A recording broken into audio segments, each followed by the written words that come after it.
Good afternoon, or should I say good morning or good evening? Well, good day, good day. Good day, folks. Welcome to another episode of Conversations with Dune and Friends. I'm your host, Dune Wynn here, and we're coming to you live from, I guess in my case, Sherwood Park, Alberta, and in our guest case is Winnipeg, Manitoba. Today we have a wonderful guest joining us. Is Mr. Richard Lannon. Let me share a bit of his background before inviting him to be on stage here with us for the next hour and a bit. So, Richard Lannon, an experienced senior consultant, business strategist, and business analyst trainer who works with business leaders and professionals to provide their technical expertise and products and services to other businesses. Richard is focused on helping businesses make better business decisions, establish a common direction, and build an action roadmap to really guide their business success and achieve positive impact.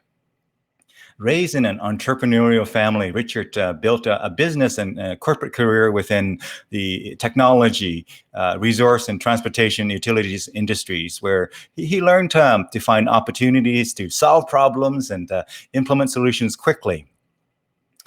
His cross-industry experience has made him a proven expert in his field, and having worked with Big Four consulting firms, a major Canadian business bank, top-tier corporations, and mid-level enterprises, and also with small business leaders and professionals globally. He is an award-winning trainer, business analyst, business analysis, entrepreneurship. So those are the topics there, business analysis as well as entrepreneurship.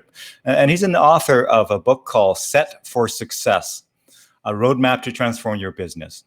Richard blogs and hosts podcasts and what's called Set for Success, and where he interviews business leaders and professionals on what it takes to be successful in business, in career, and in life.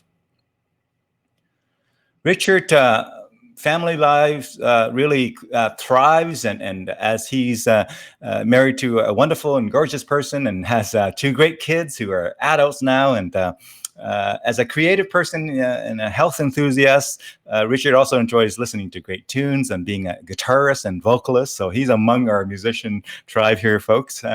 Riding the open road in his motorcycle, born to be wild, perhaps, Richard, or hitting the trails from his mountain bike, working out and hanging with the family and friends to maintain a successful life. So with that introduction, friends and guests out there, please help me welcoming Richard Lannon. Richard, welcome to the show. Can you hear me? Oh yeah, dude, I can hear you perfectly and I can see you perfectly. So that's an Wonderful. awesome, always a good thing. Always a good thing. Yeah, wonderful. Let me just check with our viewers out there. We have, I will check in just a moment here. So maybe tell us, Richard, an expanded story about what brought you to today beyond the introduction that I provided there. Tell us a story. You know, you were born in so-and-so and you did some So wonderful things, and here you are in the wise old age that you are. Yeah, with all the gray hair and lots of some hair. I was born in a small town in Newfoundland, Placentia, Newfoundland, where I was raised among my uncles and aunts and my parents who were entrepreneurs. And I learned a lot about small business. I also learned a lot about friendships. Two of my best friends, Bill and Wayne, as childhood growing up from there. And you know, it's a lot to do with being the Three Musketeers at that point in time. So I sort of have a favorite number. It's the number 3.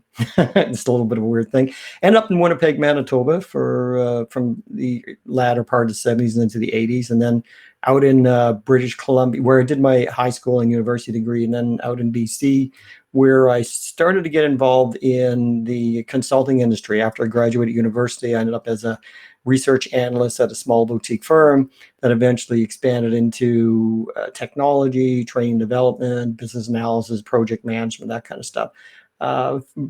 From there, I went to Alberta, where I worked in the resource industry, the transportation industry, and the utility industry, really were the big 3, with a technology background and a business background. And that's where I really learned a lot about big corporate businesses and how they were structured. Always enjoyed the entrepreneurial side of the equation. After spending time with one of the big tier consulting firms, I moved on and started working in the area of really business analysis and entrepreneurship, and working with the training in the area of business analysis starting off in 2005, and then also contractor and consulting with the large corporations and helping them make better business decisions or get things on their strategic agenda, and then also working with entrepreneurs. And then from there, that just sort of grew into a career as a business strategist slash business analysis expert. And so in the last 10 years or so, I've been in Winnipeg, Manitoba. So I moved out of Alberta, and I've been working specifically with more mid-range companies, small to mid-range companies that do B2B work, and mostly they sell to larger organizations, which I find extremely rewarding. I often like to put it into perspective that often when I'm working with clients, I get the opportunity to help them through their growth curves or their challenges. And a lot of times it means making key improvements in those organizations that can end up being the difference between somebody having work or not having work. So I like to think it's very connected to really making a difference in our community, economically and personally, and for other families. So yeah, that's a bit about my professional background.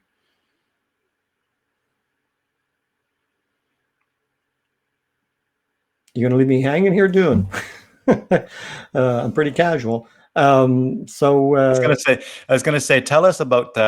I muted myself when I yeah, was doing some things, and I forgot about that. Sorry, but yeah. tell us about your motorcycle Oh, passion there. When did it start, and where are you at with that? oh gosh, my motorcycle passion. Well, I usually say to people that anything with two wheels that I can make go fast, I like, and I always have. I think some of my childhood friends, my boyhood friends, would agree to that because when we were kids, we lived on our bicycles. Like your parents didn't drive you anywhere, and you either walked or you took your bike. Hmm. And but when I was 5 or 6 years of age, I used to go around the neighborhood with a black and white camera that my mom gave me. Maybe I Right. was 7, and I would take pictures of motorcycles. Some people take pictures of other people. Some people take pictures of nice scenery and grass and beaches and houses. I took pictures of motorcycles. So I have an old collection of black and white pictures of motorcycles that I've managed to hold on to, most of them from my childhood.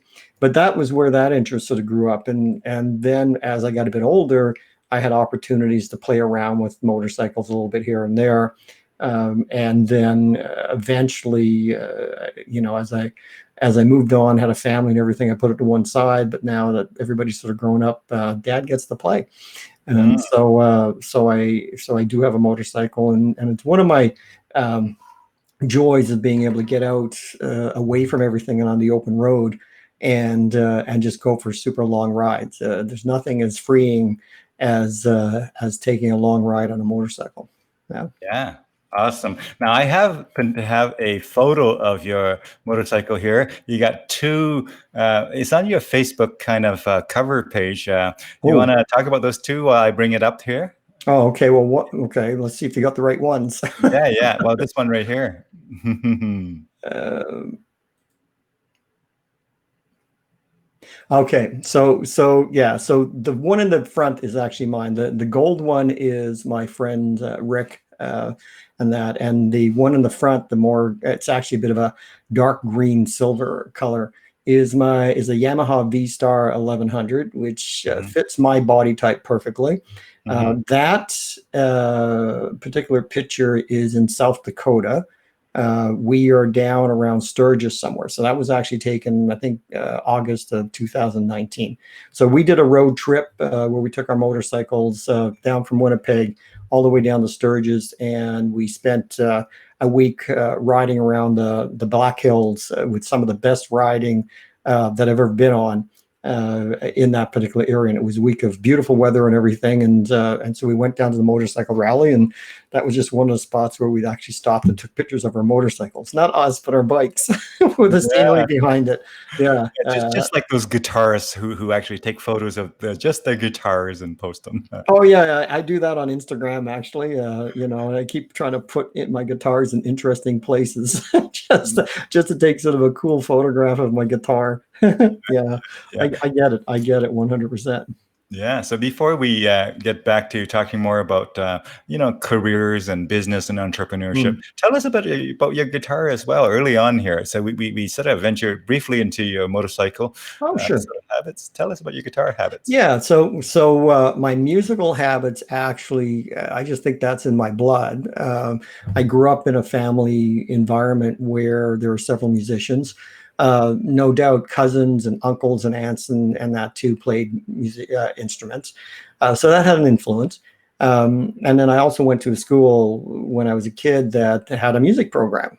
So you get into it. And as like most young teenagers, I was in a rock band at one point in time, which was a lot of fun. Hmm. Didn't last super long because we were all teenagers and we sort of all went our own way and stuff. Hmm. And I sort of kept that up a little bit throughout my life. But as I've gotten older in life and I've changed some of my emphasis in the things that I do, I've put a greater emphasis on music, vocals, and guitars and everything again. So I have three guitars. I have an Ibanez, a Les Paul, sorry, an Ibanez, a Yamaha, and a Fender, Hmm.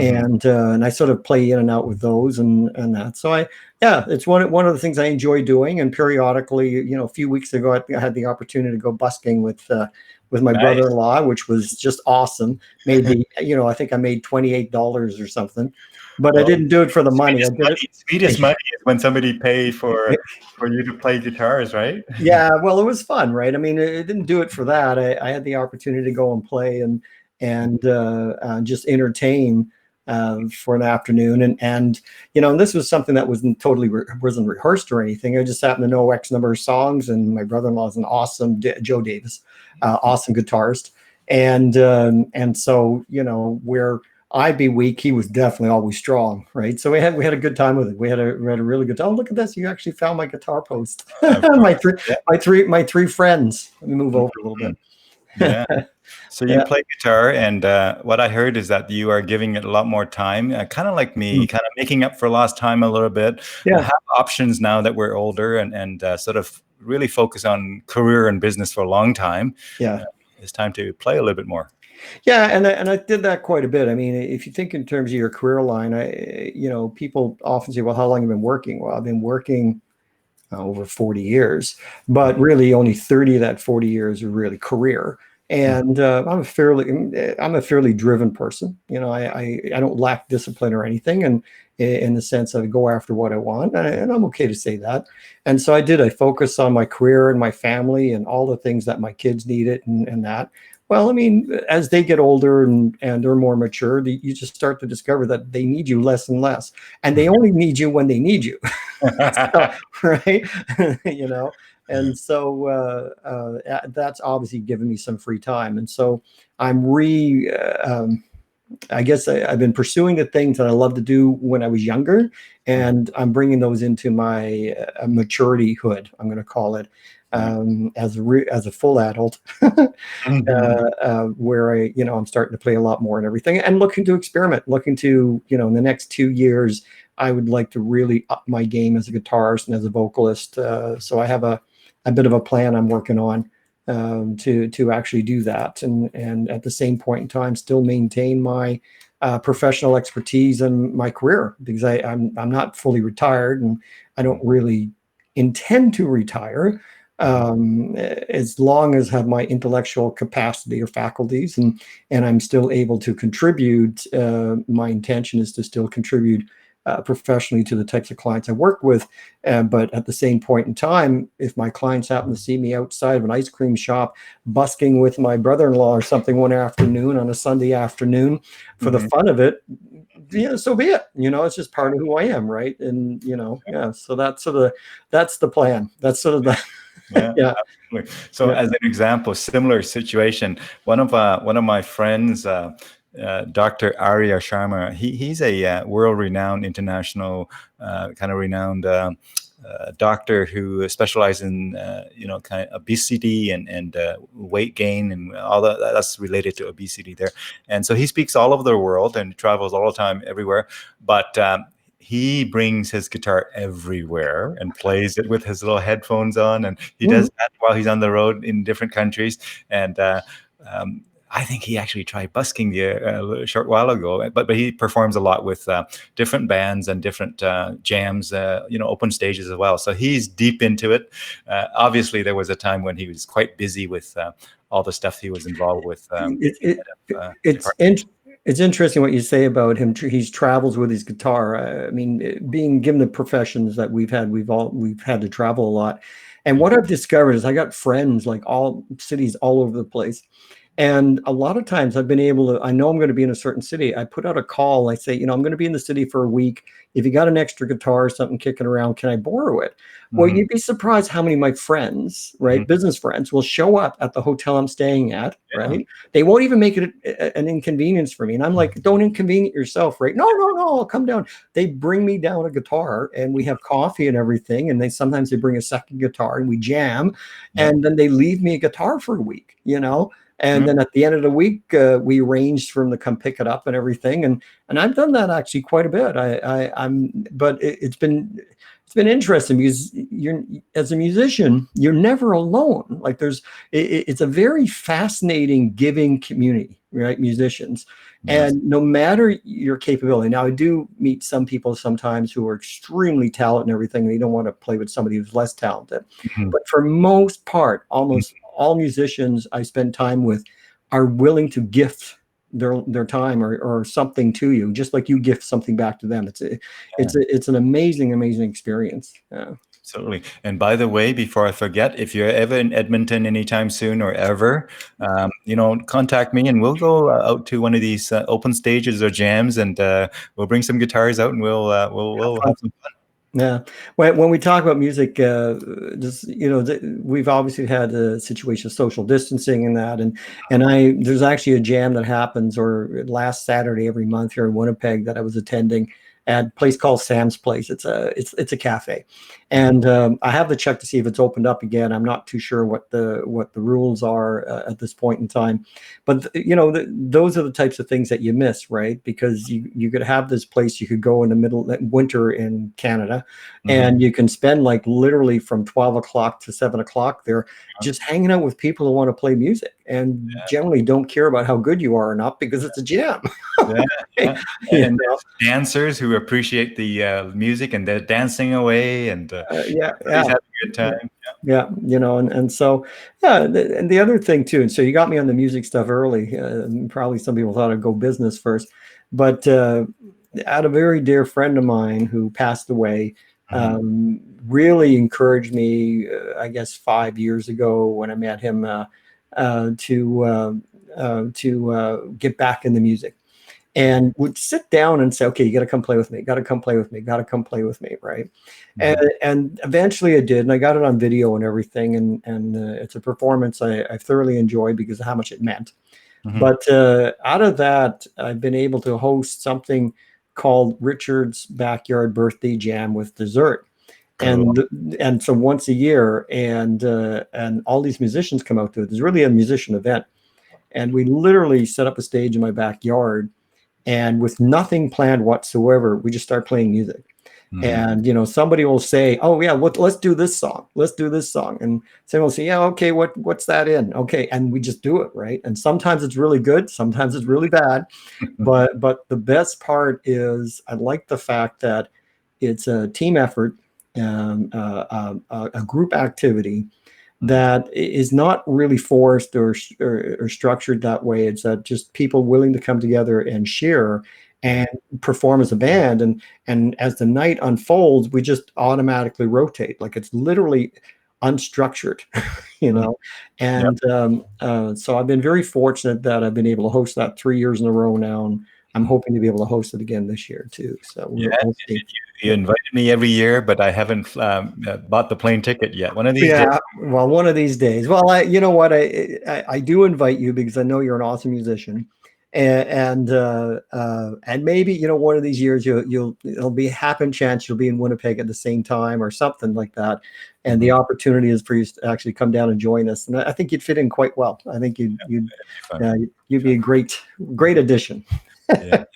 Hey, we'll come back to music some more, Sure, but sure. let's switch gear over to business, entrepreneurship, and career and whatnot. Yeah.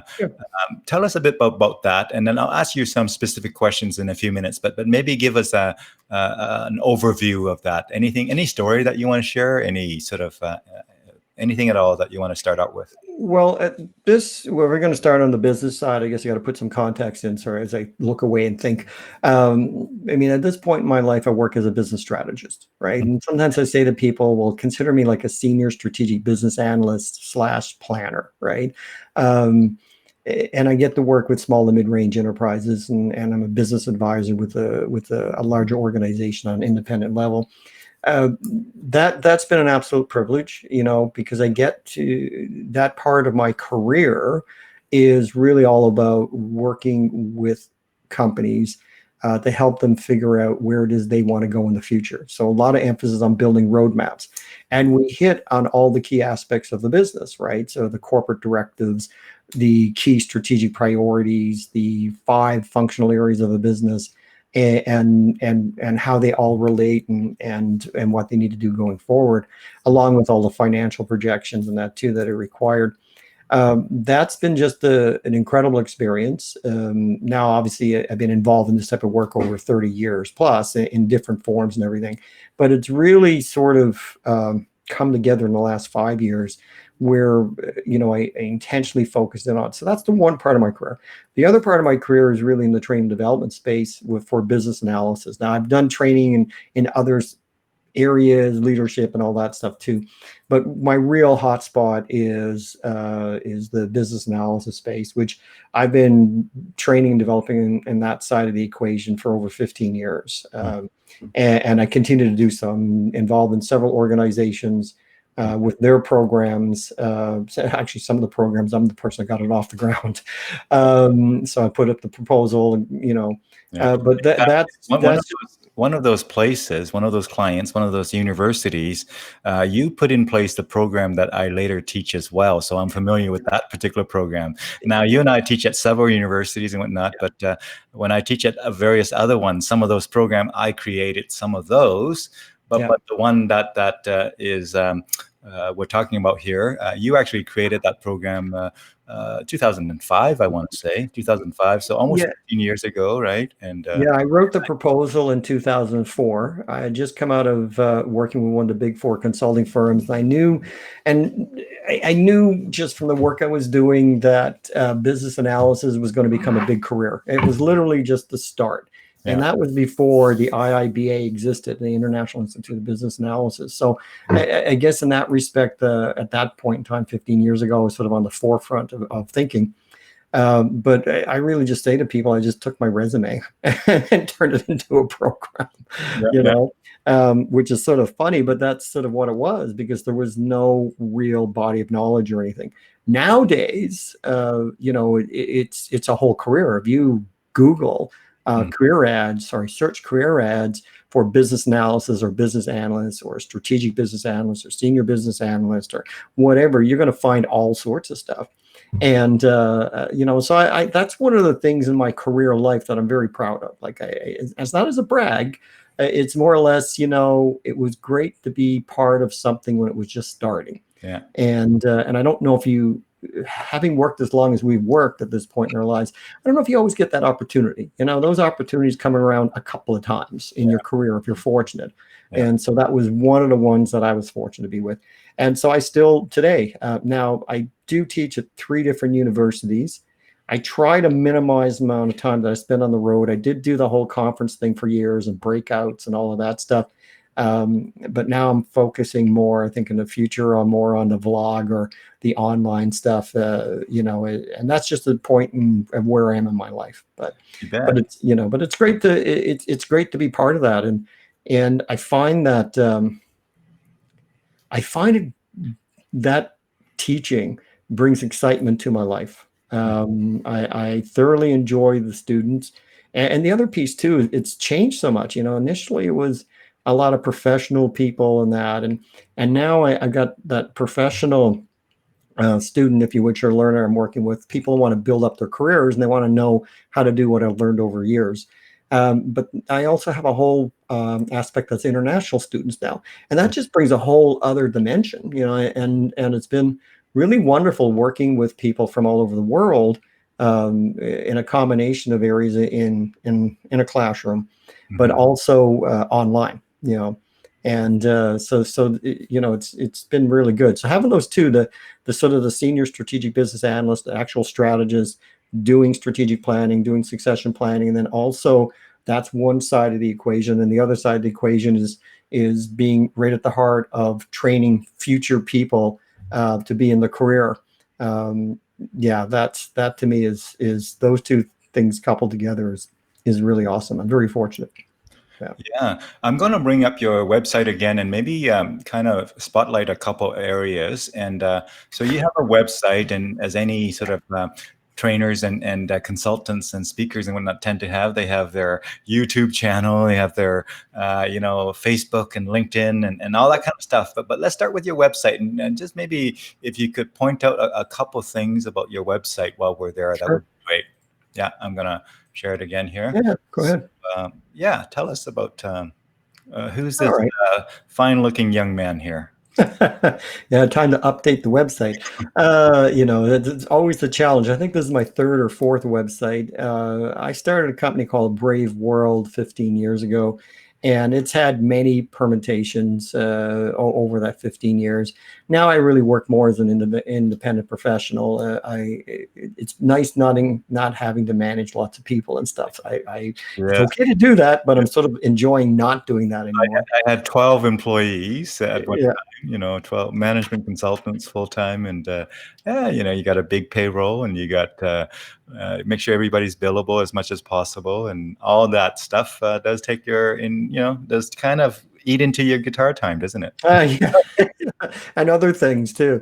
But anyway, the website. So I go by the branding of Set for Success. So there's a combination of things going on here.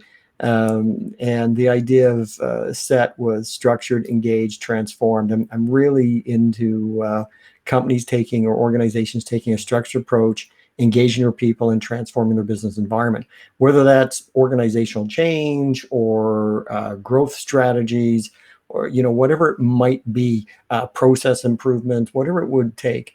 And I try to represent that as best I can on my site. I've been rethinking some of my branding lately because I'm starting to veer off in some other directions. I do keep a blog, not as much as I used to.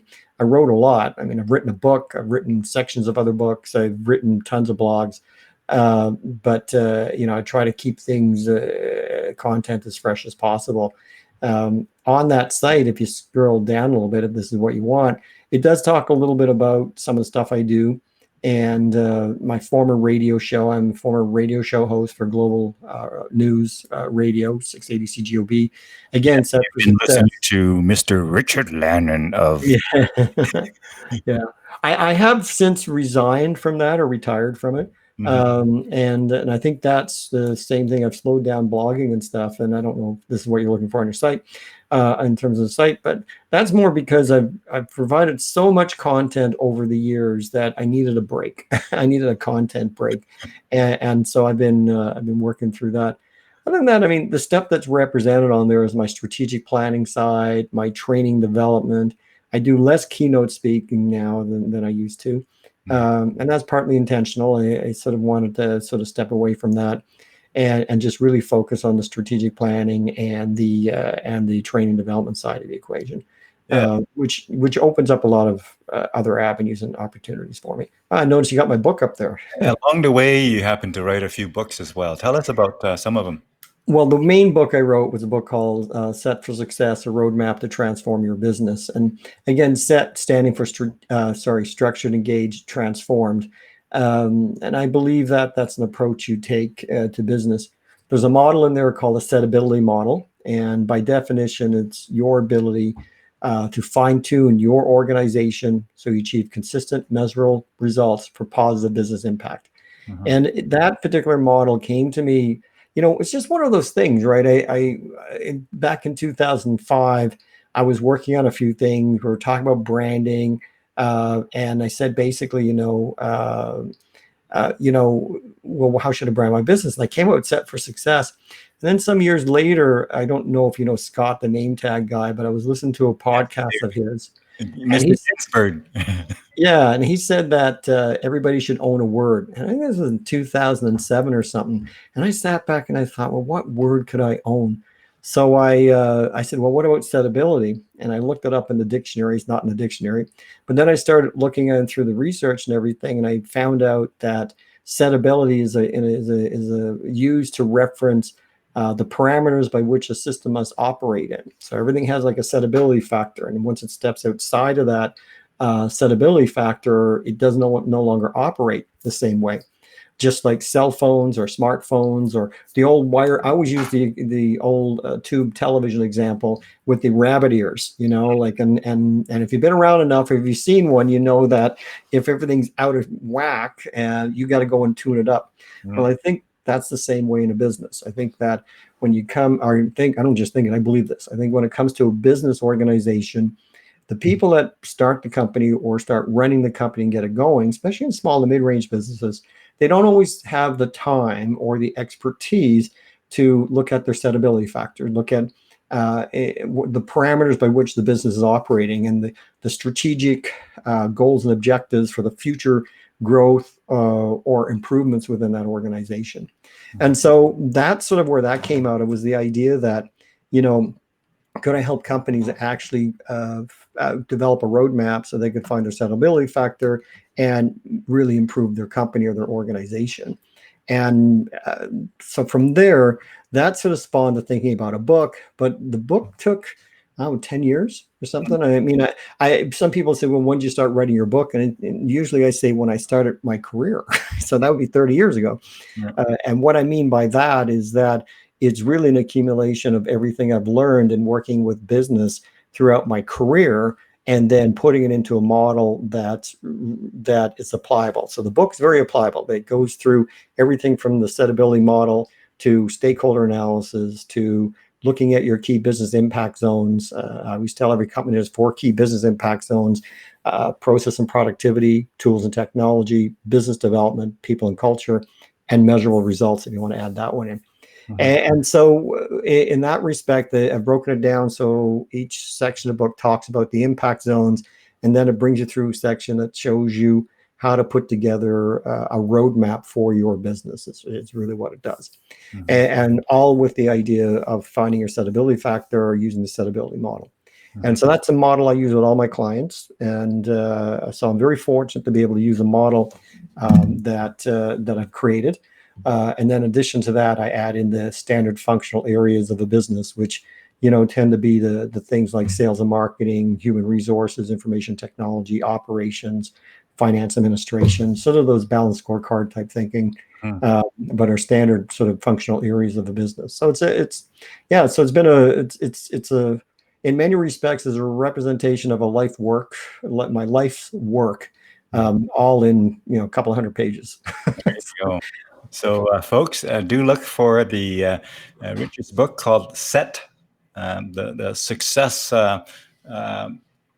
Set for success. Yeah. Set for success here. So, what I want to say though is, you see that comment from Tony there. You might remember Tony Ruffo, who you met him when we chatted informally one Saturday when I said, "Hey, ready to join us just for some chatting?" And that was Tony there. And so hi, Tony. Said, hi, Richard and Dune. Nice to hear more of Richard. It was a pleasure meeting you last meeting, is what Tony says. Yeah, that's cool. Hi, Tony. Nice seeing you too again. I was sort of looking off the side. I'm trying to make sure I stay focused on the camera. I have a friend of mine who's into theater and everything, and we were doing a few things, and she looked at me and goes, "Why are you looking down?" I'm going, "I'm thinking." She goes, "No, look into the camera." It's easy. So Tony also has an IT background way back when, built companies and did lots of IT consulting for big companies, IBM and so on. And lately has been focused on a lot of music in the community, and still do some IT consulting, but a smaller scale for kind of small, medium businesses rather than the big ones that he used to work with. So similar background to us. He does, I don't know, Tony, I've ever ridden a motorcycle, but I used to have 2 motorcycles, Richard. So we have that in common as well. We have probably things in common. Yeah. I didn't know you had two motorcycles, so Still that have the was. class 6 or whatever that is that they give you. It's still valid. So yeah.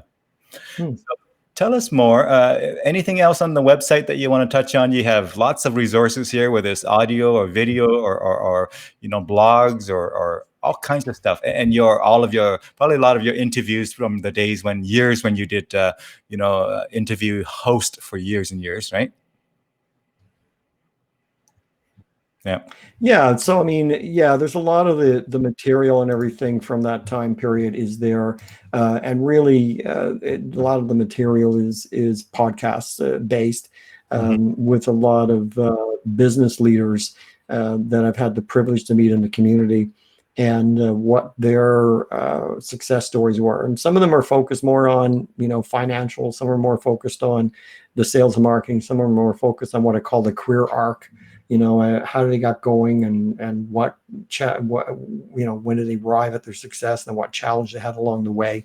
It just sort of depended on what the topic was. Sometimes I did special interest interviews, anything in the community, nonprofit organizations or community organizations that were seeking to make improvements, whether for people rights or women issues. And I don't know if I gender issues. I don't know which. Sorry, I apologize. I'm not too sure which word to use there.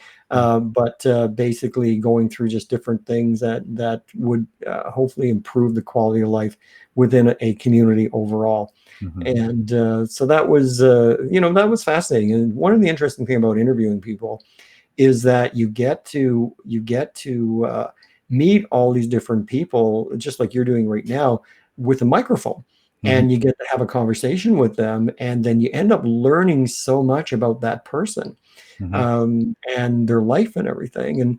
And you create, if you're really good at what you do, you create a safe environment. I've always believed that, right? Respect, trust, loyalty, create a safe environment Hmm. for the individual. And I've just always found that was an incredible experience in my life, and it taught me many things. It taught me probably more about myself than the other person at times. And I think that's what really creates a good interview situation, is where, when you learn so much more from interviewing and talking to people, that it makes you a better person. Hmm. And I'm all for that. I mean, I think if you can create relationships with people, and at the end of the day, you can answer the question, am I a better person because I've met this person? Hmm. Have I improved in some way? And if that's a yes, oh, awesome, man, like just great. That's the way relationships should be. It's each party should walk away being a better person than they were yesterday. So.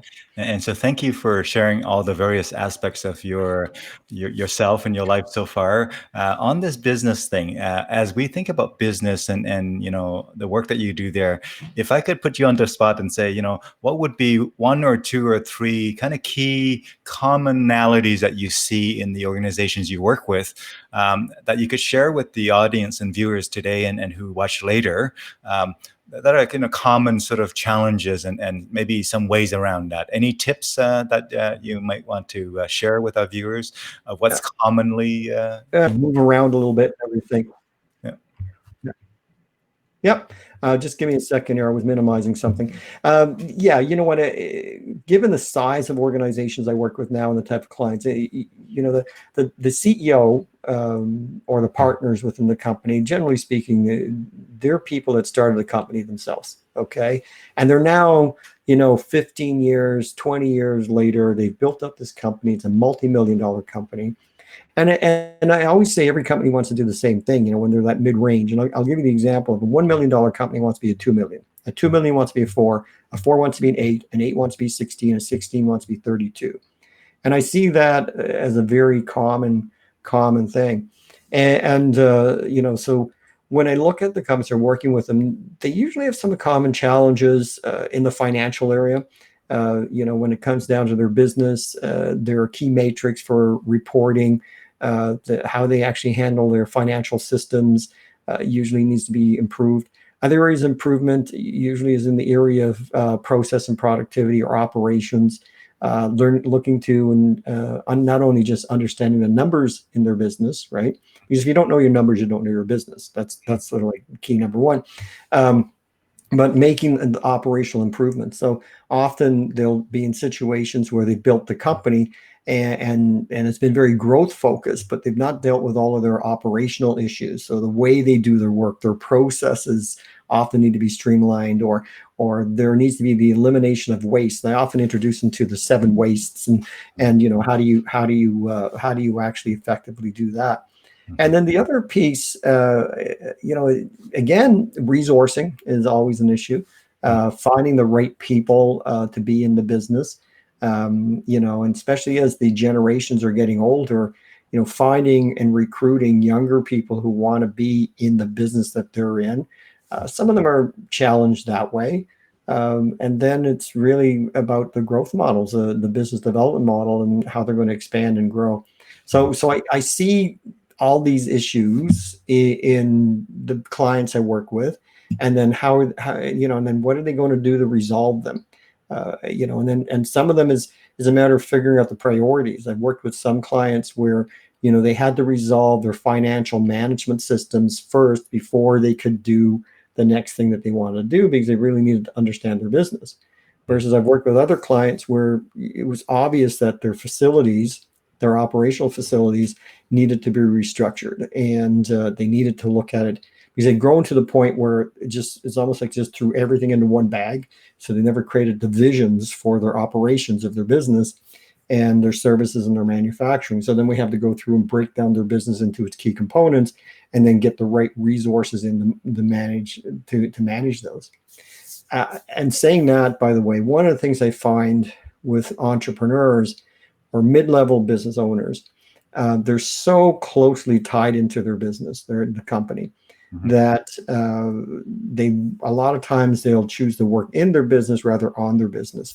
So trying to work with them to make that shift to where their focus is working on their business, and where it comes down to the things that they are doing inside the business that somebody else should be doing, is helping them identify the key resource that can take that on for them.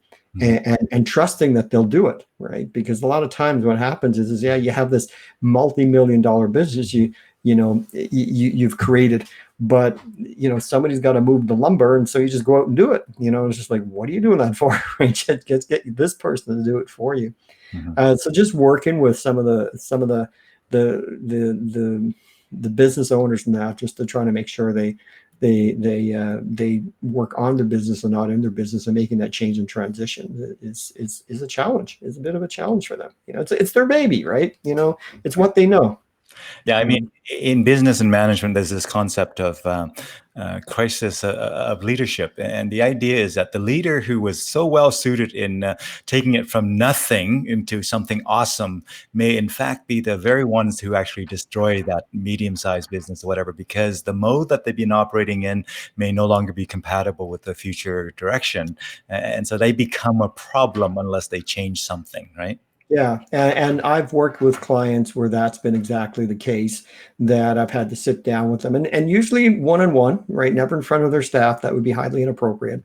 But behind closed doors, sometimes just out for dinner, sometimes for coffee or whatever, and we just talk. And I've had to say, it's, like, you're your own worst enemy. Like, you need, and they look at me like, but I also get permission to be very candid with my clients, because I can't afford, and I'll tell you a story about that one just shortly. But I can't afford to be in a situation where I can't be candid with my clients. So when I'm working with an owner, a CEO, the president of the company, the relationship has to be such that I can actually say what's exactly on my mind. Now, if they have another perspective, I'm open to it. I'm just giving them, this is what's going on. And I've had that clients where I sometimes tell the story. I got 2 stories for you. Tell the story about my dad used to say when I was a kid. He would say things like, people just get in their own way. They need to learn to get out of their own way, right? And that's, those are the little things you learn in life that sort of stick with you, because as you get older, you start to realize, well, there's a certain truth to that. I didn't need to read a book for that. Your dad might actually know a thing or two. might actually know a thing or two, right? And I think that's what happens, is that they've taken the company to the point where they can, And it's now, okay, are they going to be able to work on the business or in the business, or are they going to get in their own way? And can they learn to get out of their own way? And sometimes the answer is yes, sometimes the answer is no. Sometimes it's like, well, you need to bring somebody in to actually take this role on because you shouldn't be doing this, and that in itself doesn't always work. To find the people to be able to do that, that's really tough. The one thing I wanted to tell you a story about, this is when I was younger in my career. Mm-hmm. And I was facilitating a session with an executive team of a larger company. I think it was like a $500 million company or something. And I was young, okay, and so I was learning the skills and everything, and my job was just to present information. And so the CEO asked me a question, and it was a great question. And I said back to him, I said, well, do you want me to tell you the truth? And he looked at me and said, no, I want you to lie to my face, right? I never said that again in my entire career. Right. I've never, because what he told me was, like, why you ask me that? I ask you questions, answer the darn thing, be candid with me. And that's where I learned about candidacy. That's where I learned about, you're in the inside circle. You've got a seat in essence at the executive table because you've been brought in. And you've worked on the relationships with all the key people. So you've built a certain layer of trust there, because they're not, you wouldn't be there. And so you need to be, you need to be bang on. You need to be candid. It doesn't mean to be rude. Being candid does not mean, being rude to anybody. There's a way to position candid statements. But it definitely means that you've got to bring a level of honesty and truthfulness to that environment, where you need to be able to say exactly either what the facts say, what the information say, and support it, or exactly what you're observing. Now, these are my observations, right? And this is what I see, and be able to have that dialogue.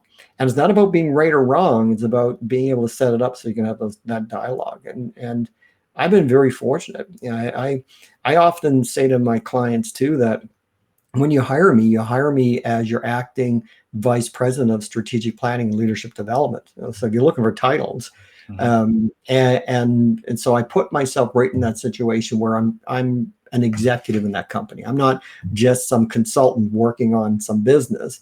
I'm actually a member of your team, and I want to be just like you guys. I want to be, part of your team. And the only difference is my job now is to bring you through a process to figure out how to deal with the stuff that you got going on. And that means you need to be honest and candid and all of those things, because what's the point of actually, going through a strategic planning session or going through tactical planning and not being honest with yourselves? You're wasting everybody's time. What's the point? Like, you need to be able to take a candid look at your business, figure out exactly what's going on, and figure out what you're going to do about it. And it's not always pretty. I'm not going to color code it for anybody. It's not always pretty. I've had some conversations that I would never refer to them as pretty conversations, but it doesn't mean they were emotionally charged or anything, and that's not what I quite mean. I mean, they're conversations that, you don't particularly want to be having, but you have to have them because it's important that the company deals with the challenges at hand. In many ways, dealing with a company or organization is not that much different than dealing with helping somebody through some personal crisis and counseling them and mentoring them and giving them different perspective, and in some case coaching and whatnot. You do get emotions are involved because people are very passionate, especially about companies that they create, and so there's certainly got emotions involved at times. Yeah. Cool. Yeah. And I agree that the companies that they create very emotional. And, in the last few months, I mean, let's face it. I mean, there's been some very emotional things happen in businesses. And I talk to people with business, non-business, and I know of people, lots of people too, that are very anti-business per se. You think business are only about profit. But most of the companies I work with, they want profit, but the profit that they're looking to make usually gets reinvested back into the company, which means the creation of jobs, from my perspective, means that somebody somewhere out in our community has a roof over their head, clothes on their back, and food on their table for themselves and their kids. To me, that's a positive thing. Now, the way they go about doing that and making sure that happens, so that's legal and with consideration for the environment and consideration for community, it's like that whole thing where you look at the company, the customer, and the community, Mhm. and that you exist in, and how are you part of that, and what contribution are you making, and are you making a holistic contribution to the business environment, to the economy, or to your local area. And a lot of entrepreneurs, small business people, I mean, they take a lot of pride because it's family for them. It doesn't mean that everybody's from their immediate family.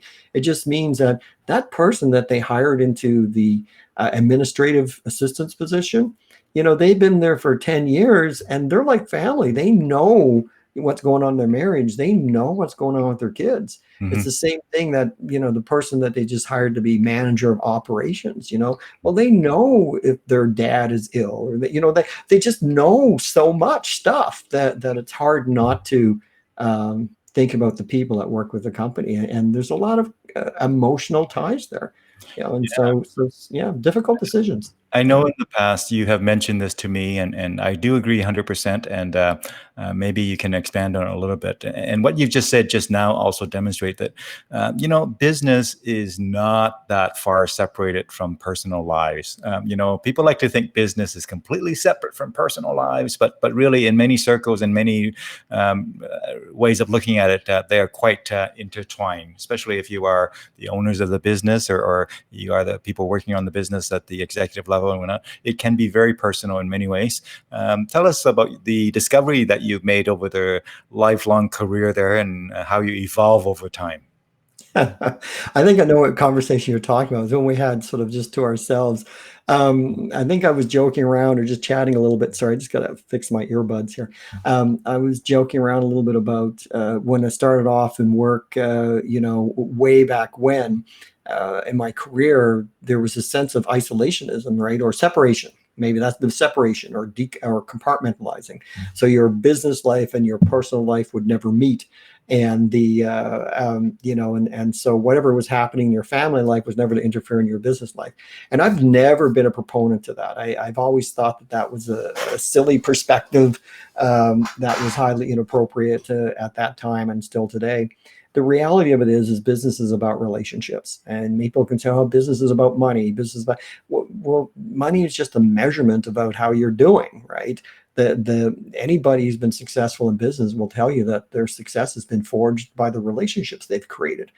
And those relationships, have a lot to do with the business community you're in, your personal relationships, and your friendships, and how those all develop. So you can't be in a relationship that's only one-sided, that it's just all business, all the time. You get to know people professionally, you get to know them in their lives and their jobs, you get to know a lot about them. And I think it's important that's actually factored into anything that you're doing in your organization. I always think about, really what is our success built on? Well, that success is built on the relationships that you forged, both with your clients, your customers, with your employees, and with the community at large, around you. And I Mhm. think the more successful companies get that, right. They do their best to factor that in when making their decisions. One of my favorite, we often talk about guiding principles in companies. Mhm. And so mission, vision, values, all this stuff is totally misunderstood by a lot of people. Mhm. Lots of books on it, but I think most of them are wrong, but that's the way I think. Doesn't mean that everybody's wrong. I guess you should watch what I say. Mhm. But guiding principles, some of my favorite guiding principles was from a company I was working with, and the CEO sat back and said, basically, said, we've talked about guiding principles, we've laid them out and everything, and they came to an agreement that it was basically, if they could answer yes to three things, they figured it was a pretty good decision. So, is it good for the company? Is it good for the customer? Is it good for the community? And Mhm. if they could answer yes to those three things, chances are they would go ahead with it, Mhm. right? And so my point in that one is knowing what you stand for, and knowing what your guiding principles are, how you make decisions, and and what goes into making that decision, and what's your litmus test, right? When you've got a decision to make, what do you base that on? I think is just as important with a company. There goes the principle of three again. You mentioned the three, the power of three came back again, and really, Yeah, I want to underscore for our viewers that a lot of time less is more. If you got 155 guiding principles, often they're not as good as just three. Right? So there's when it three. comes to really driving and governing and really anything that's at the executive or strategic level, less is more. It is. 155 criteria would not be nearly as good as three, right?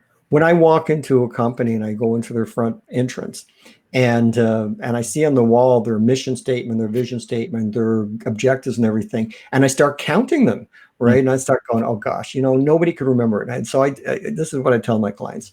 When it comes down to uh, corporate directives, three, right, five max, right, and chances are you do it with three or four. When it comes down to goals and objectives, five to seven maybe, right, in terms of priorities, and you might even be able to bring it down to the five. When it comes down to writing key value statements and everything, don't give me a list of 10 values or 15 values. Nobody will remember it. What do people remember? They remember their phone number. Mm. They remember that their phone number is 7 plus 3, 10 digits. They remember their area code, and they remember the other 7 digits. So why don't you just simplify it for them? Give them something that they will remember. And I do the same thing with mission statements too. I get these convoluted mission statements, and I always thought the best mission statements were no more than 7 words, or 7 to 10 words, and 3 words were the keywords, and everybody would remember it, right? Other than that, what's the point? And yeah, so I got a whole bunch of thinking on that. I think we went to the same school somewhere along the line, Richard. I love the power of three, and I also love the magic of seven. Now we know Oh, in okay. project management, there's a rule of seven and all that stuff, but seven is actually a unique number. If you have a list and it happens to be, do I go for a 9 items or 6 items? Seven is a good number. Yeah, 7 is a very good number, right? And Psychology you know, applies seven, but seven is a unique number. Now, yeah. Michelle, one of our And make sure in that number 7, there's 3 digits, there's 3 buried in there. That's your area code, right? The key 3 key words, right? Like till this Anyway. day, I still remember 426-505. If you're hungry, call a Lido, free delivery. Anyway, if Awesome. you've ever been in the Edmonton area, you know what I mean. Have you heard that jingle? Not well. I didn't live in the Edmonton area. Edmonton thing. But Yeah. Michelle here says about you. She said, "I like your outlook on things, relationships, personal business, importance, success in all areas of life. My Thank you, belief." Michelle. And she Yeah, goes on thank to you, say, Michelle. 100% agreed on the 3 basic principles. So thank you, I Michelle. do. I do 3 principles on everything. Stakeholder triangulation, right? It's principle. Yeah, 3 principles, right? You pretty much do it, right? I mean, if you look at any kind of balance wheel, well, a balance wheel should be based on threes, right? So, well, what's your life balance wheel based on? Your Mhm, business, which could be your career, your relationships, and you personally. 3. What are mhm, you personally based on? Chances are your life personally is based on 3 things, right? Mind, so your intellect, your body, your physical, and your spirit, or if you wish, your soul. mhm, It's the same thing in business. Well, what is your career based on? Your customer, your company, and your community. What is your personal life based on, right? Your relationship with a significant other, your relationship with family, and your relationship with friends. You bet. Yeah, Power and so focus. There is power in focus. power and focus, powers and threes, right? Hey, I want to Yeah. take us to another area. Tell us about your YouTube channel. What do you have in there? What are you planning to have in there? There's a lot of videos there. I'm going to just bring it up here. And so Oh, okay. give us a quick tour of your YouTube channel and what's Well, up. it's underused.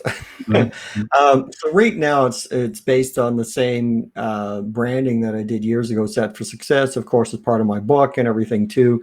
And so my whole life has been my whole professional life has been all around that, but I think it adds in personal. So I do have personal some videos there, some music videos, some speaking videos, and that. I also have a sort of channel where I collect videos of other professionals and I put those on there too. So that's under another category. It could be playlist or channels. Future, I'm trying to figure out what to do next with it because I really think I've underutilized my YouTube. Hmm. I've been very privileged to have done a radio show and a podcast. I've been very privileged of being a blogger.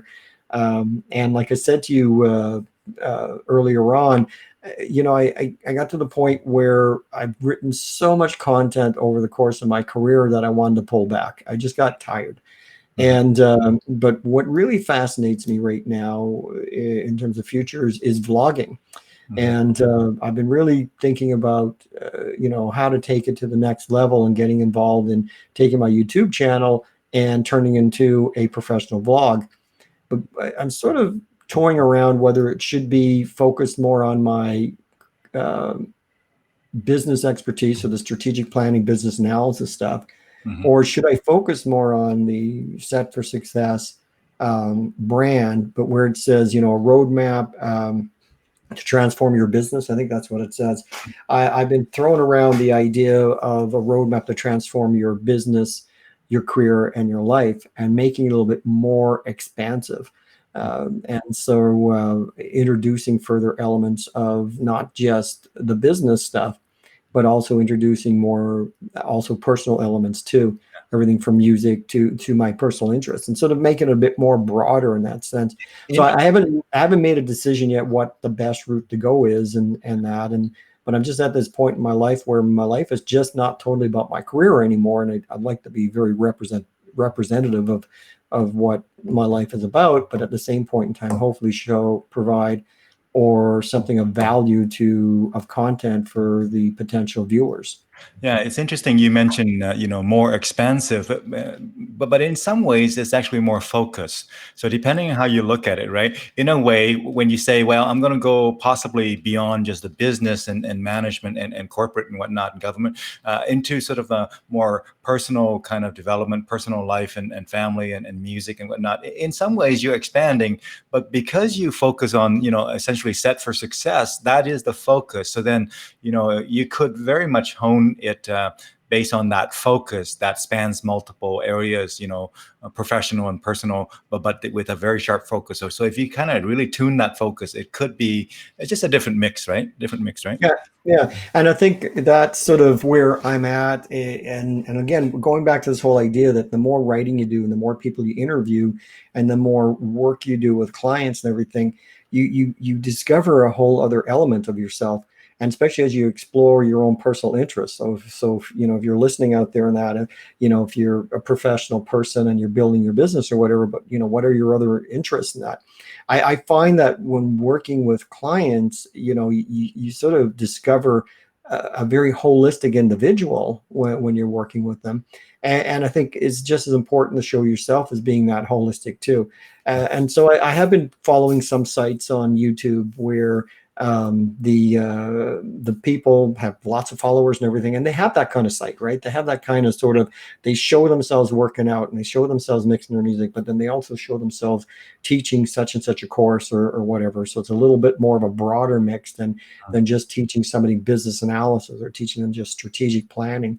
And I think if I could figure out, I don't know if it's figure out or just sort of do it, Mhm. but just sort of allow yourself to be that natural person, that who you are without any pretension. I think it just sort of opens up the door for even that much more in your life. And I think there's an opportunity to share a wealth of content that could be very much received very positively by a community that's interested in, some of, you know, content and maybe some stuff from some older generation people who are actually technologically savvy and, Mhm. are sort of into things, right? So that's sort of where I'm thinking right now, but Yeah.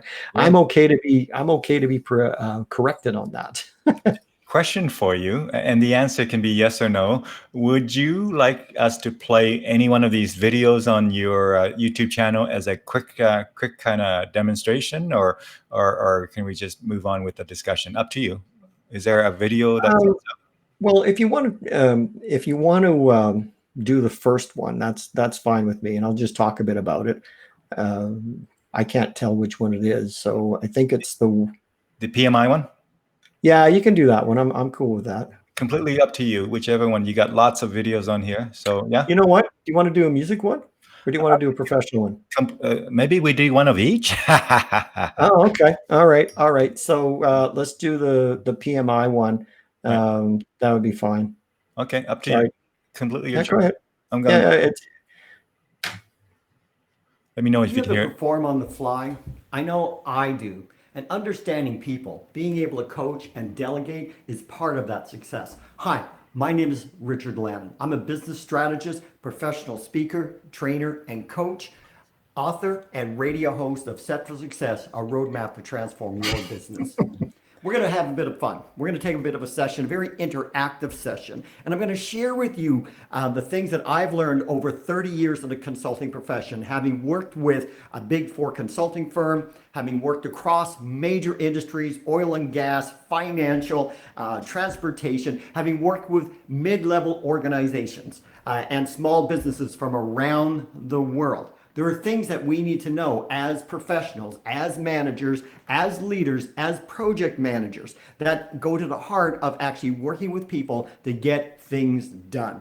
See, it's not about your hard skills, it's about your soft skills. And we need to take an interactive, hands-on approach to understand self and others, to develop a human scattergram, to maybe learn to how to help people to grow, and to delegate effectively using a delegation game. Heck, I might even throw in an ace for you.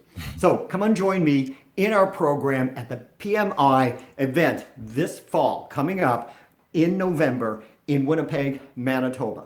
We will actually start the process of working together to help you work with people, coach, and perform and delegate on the fly.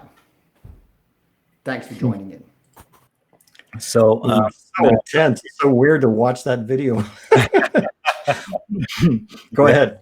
I was gonna say, for our viewers, PMI, of course, stands for Project Management Institute, right? So, Project Yeah. Management. It's not So kind. I was asked to do a little promo video for them last year for their conference, and they just said, just throw your phone on a stick and just go for it. And so that's what I did. And it's funny watching that back because I don't particularly like watching myself. That's one thing I would say. But there's a lot going on there, and they wanted me to do this intensive, snappy, type thing, and make sure I introduced myself in that too. But I in there, I actually put a whole bunch of acronyms, give you an ACE. ACE is an acronym for something, or a coaching model, to grow is an actual coaching model, right? So it's I just find it very humorous about what I did. And what I was supposed to do was a workshop for them where I brought them through the soft skills that a professional would require to basically, in an interactive way, to work more effectively. So for project managers, business analysts, and how to actually work through their delegation models, how to work through delegating on the fly, I think was the main important point. How to actually understand people and how they all connect and everything. We're going to use a scattergram for that. I do this human scattergram that over the years of my career I've always had a lot of fun doing. If I get the right group of people, it's just been huge amount of fun, especially when you get a room of 100 people all spreading themselves out and putting themselves in the proper place in the scattergram in a room. They just have a blast with it, and especially when we do the debrief and everything. So that's what that was. Right. It was sort of a fun, quick video to put together. I think I did one take, maybe two takes, and just for PMI at that point. So it's not always not necessarily the one I would always go with, but at least it gives you an idea that I have a little bit of energy. Yeah. Hey, pick one that is music. We did one is more professional Yeah, I stuff. think the only one I have on that site that's music is the second one. So I think it's that one there. And that, by the way, I want to preface this one. This song is actually in dedication to a friend of ours that passed away. And my friend Ken, who's playing there with us, actually wrote this song. So it is about 4 minutes. Is it okay if I play the whole thing? We okay with that? If you want to play the whole thing, that's fine. If you want to play just partial, that's fine. I'll explain a little bit more. You can make that choice to All right. coming through it. Yeah. Let's let's listen to this. Let me know if you can hear it. 3, 4.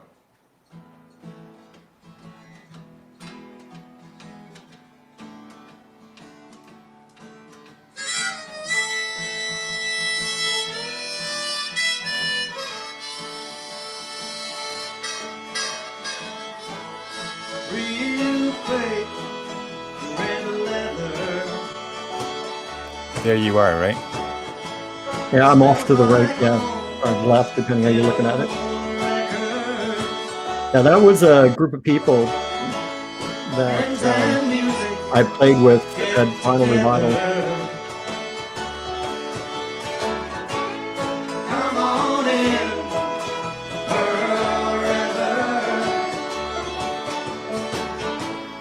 Come on in, forever. He sits alone behind the bar.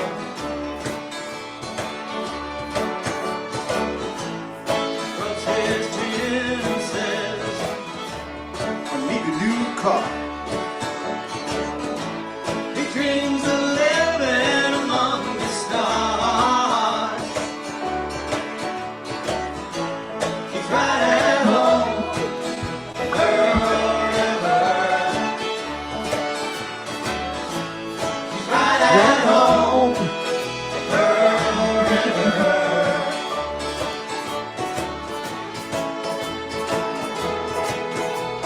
Got it sort of like that, I don't know, call it country groove. Yes, almost. Yeah. Well, I've always enjoyed folk rock, so that Folk, yeah.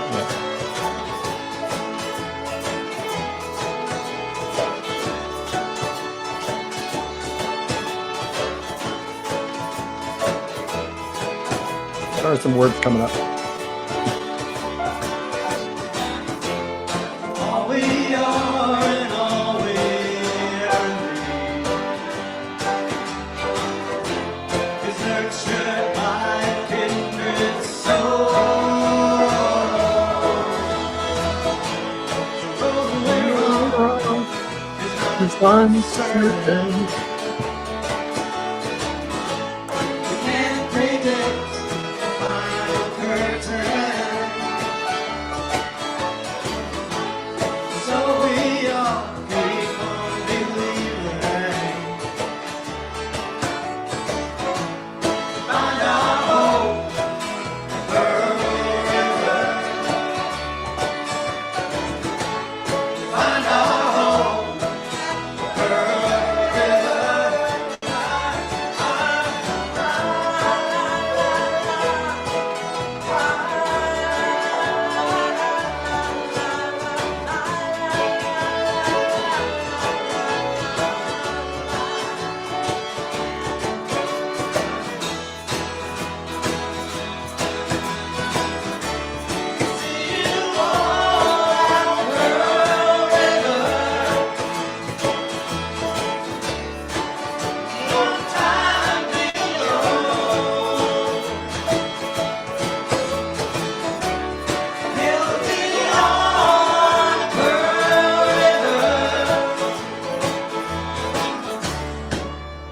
Cause he's already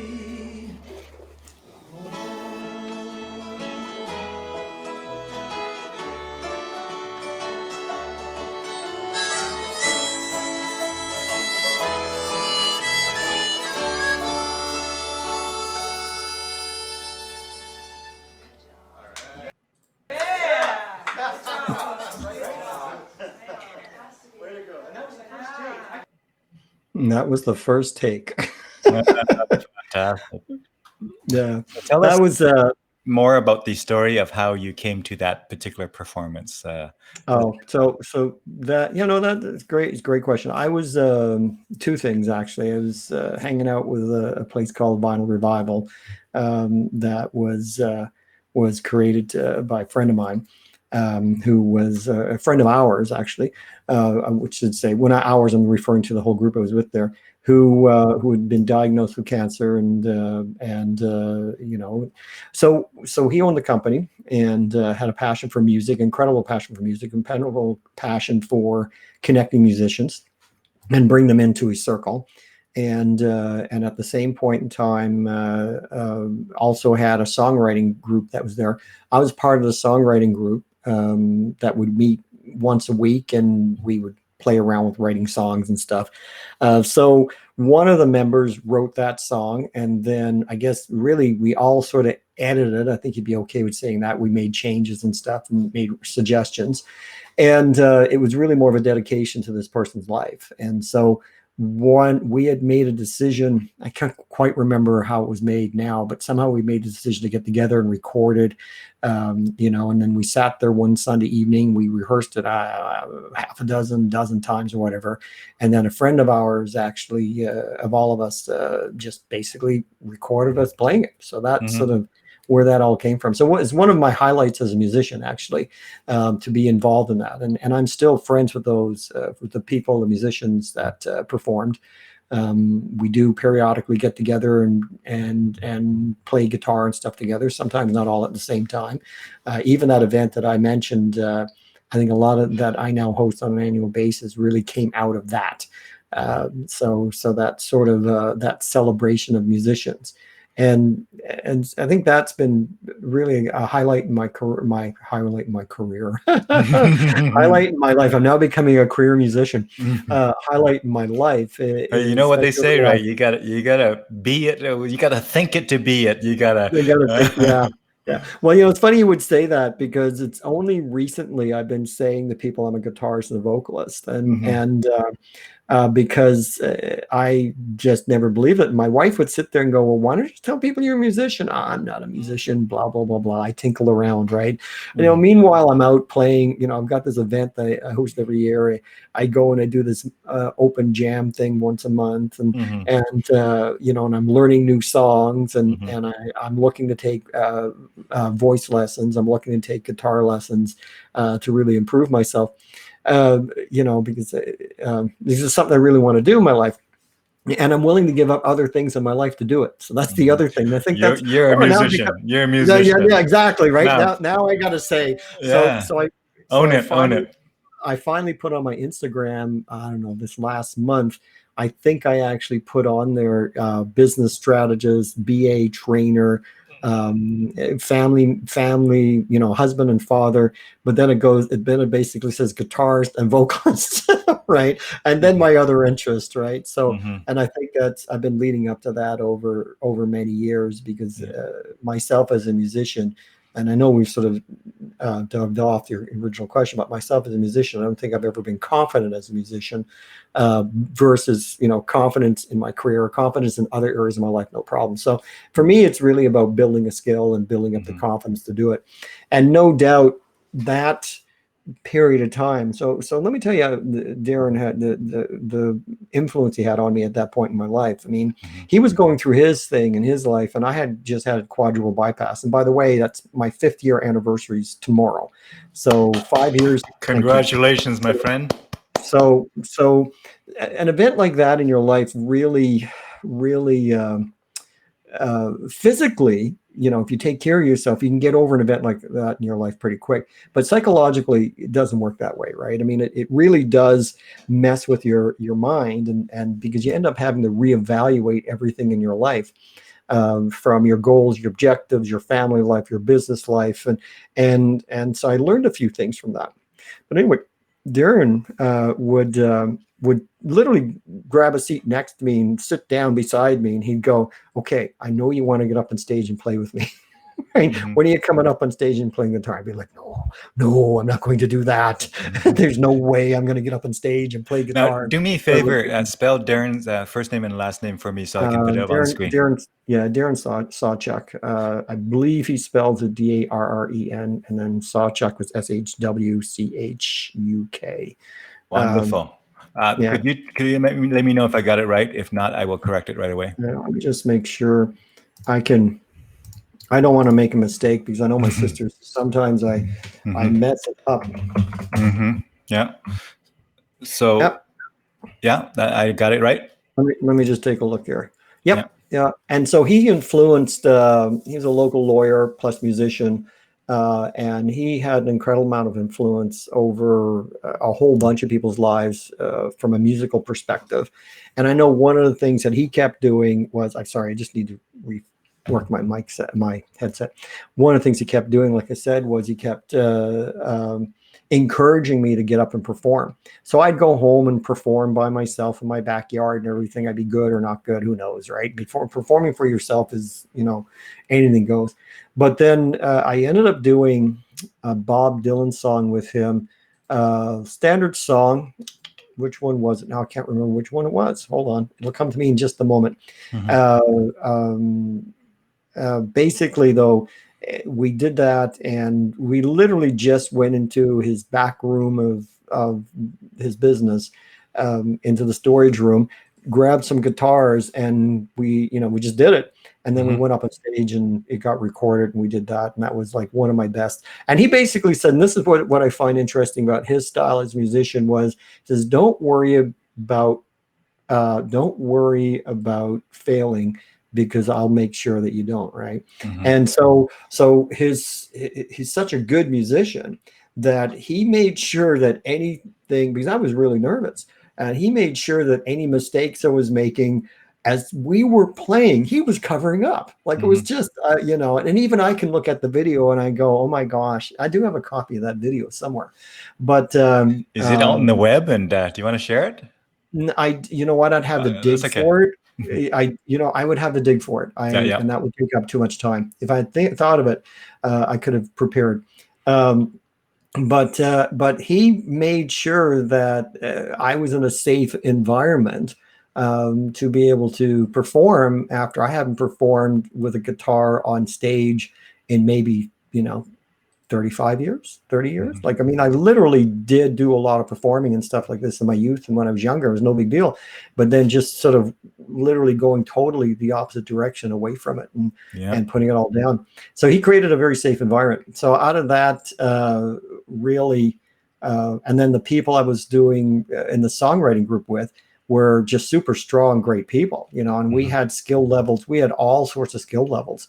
And we had all sorts of music at that time we were writing, and some was really happy music. Some was very angry music, like it was just lyrically, right? And so that was, that was an incredible experience. And that still lies with my interest in the written word, by the way, which is a whole other story. But that's another, lyric wise. But yeah, a great experience. And it just turned out to be something that I carry on today, and that I'm friends with those musicians today. And I try to make sure that I'm involved in their lives as much as possible.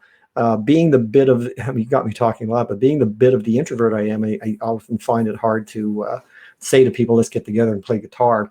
But fortunately, it's going okay. It's going okay. Yeah, and thank you for sharing all of that as well, the music and the human elements, and you'll come back from a health scare, and you are in excellent shape, my friend. I wish I could be anywhere near where you are with all the bicycle riding that you do and all the stuff that you do. But tell us just briefly about your LinkedIn presence. Anybody who's into business and corporate and things like that are going to be on LinkedIn, and so maybe I'll just display that and just tell us a little bit about that. The LinkedIn side is really, it's my professional side. And I have myself up there as a strategic business analyst and strategist. Yeah, I sometimes change the title a little bit. But it does obviously lay out my career that I've had over the last 30 years, the different places I've worked. I mean, I can't lay out all the clients and everything I worked with, but I think it does show, the breadth of experience that I've had over the time of my career. I do try to post stuff weekly on there that's relevant to companies. I know earlier on with the changes that happened in the business environment in the last few years, I've been working out of home for 15 years. So I was posting some stuff around, how to be efficient at working in your home office. And so that was, I think that was one of the pieces. Sorry, I'm just moving closer to my mic. That was one of the things that might have helped. I've written all sorts of articles on there, both on the article side and just the posting side that are relevant to business. It's still a place that I try to remain active because it is the business side. And I like to think of if I was to take social media from Facebook to Instagram to Twitter to LinkedIn, I would say that LinkedIn and Twitter is sort of my professional environment for my work or my interest, and then Facebook would be my personal side, and then Instagram I'm still figuring out. I'm just randomly sharing stuff. You know what? I have never even gotten onto Instagram, so you're way ahead of me there, my friend. I've decided to stay away for now. I'm enjoying some aspects of Instagram. It's Especially great. It's great. interest. It's great. I just haven't made the time yet. Yeah. And and so it really my LinkedIn is all about supporting my business interests and that. And hopefully, again, it's one of those things, you always ask yourself in business, are you branded correctly? Does it represent what it is you represent for when you're doing what you do? I'm very clearly an independent professional, and I like it that way. And does it do me justice, and does it do justice for the potential clients or people who are interested in the work that I do and supporting that work? Yeah. Mm-hmm. Mm-hmm. Well, thank you for sharing lots of different aspects of your life with us, whether it's the business or training or speaking or radio hosting for years, and interviewer of that environment, and the whole music and motorcycle and all that kind of stuff. As we round the corner here, Richard, on our conversation here, are there stories or areas that you want to share that we haven't been able to get to yet based on the way it played out so far? Any particular insights or stories that you want to share? It's kind of, I want to put the ball in your court to kind of say, take us out in whatever way that you like. Yeah.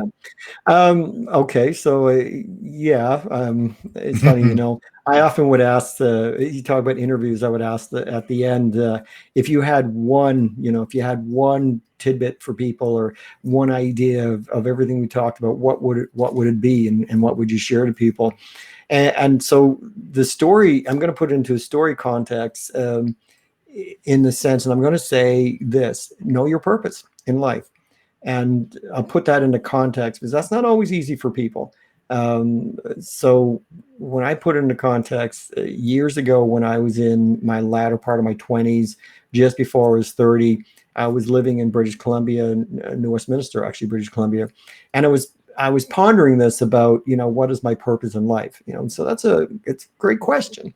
And I realized that I wanted to focus in on investing in the success of others, people and organizations, so that it would be successful. And I think by having something that anchors your career or anchors your personal life that way, something that you can sort of say, this is really where I want to be focused.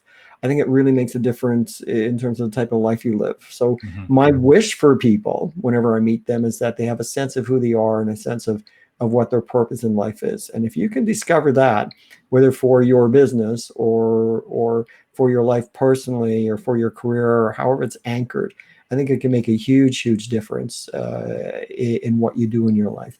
So I always try to encourage people to sort of take some time, figure out, what it is you want to focus in on, and then just try to enjoy the journey along the way, because you never know where you're going to end up. In other words, be strategic. Yeah. Well, I still never know where you're going to end up. If you had asked me years ago, I'd end up in Winnipeg, Manitoba, I would have said no. But here I am. So there you go. Back to your roots in some ways. Were you in Winnipeg, Manitoba for a little while before Edmonton, or Calgary, I should say? Yeah, so it was from 77 to 87, I lived in Winnipeg, Manitoba. And then from 87 to 10 years out, 87 to 97 roughly. Lived in the lower mainland part of British Columbia, and then 13 years in Alberta, and then the last 10 years back here. So I've been living in Western Canada longer than I lived in where I was actually born and raised. So yeah, so I'm really a Western Canadian, a Canadian. There you go. So he's an that- Albertan among us Albertans here who just happened to live in Winnipeg. And I must say, I've never met anybody from Newfoundland area who isn't friendly and approachable and likable and all that good stuff. So you're upholding the standard, my friend. You're upholding the standard. I do my best. I do my best. Sociable. Is that what they say out there? I don't think that. I think that's more of a could be, yeah. Halifax.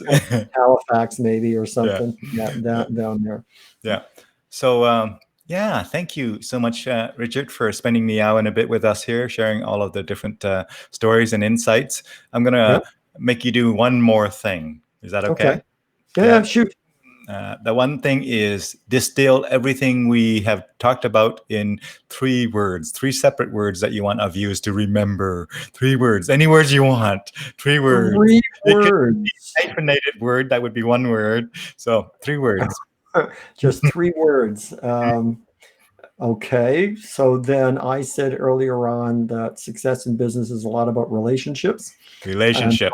Yeah, I'll give you 3 words: respect, trust, loyalty.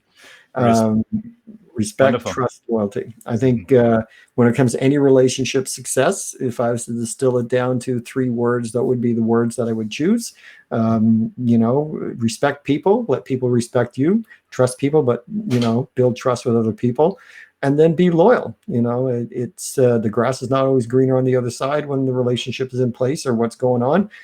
So I think any successful marriage, any successful business, any successful relationship whatsoever is based on respect, trust, and loyalty. All right. 3 words. On that note, we thank you, Richard, again for spending time with us and sharing your life with us here on this particular platform. And thanks to our viewers who are watching now and who are watching later in the replay for spending time with us. And until we meet again, have yourself a great day, folks, and take care of yourself and take good care of one another. And until we meet again, have a wonderful day and wonderful week.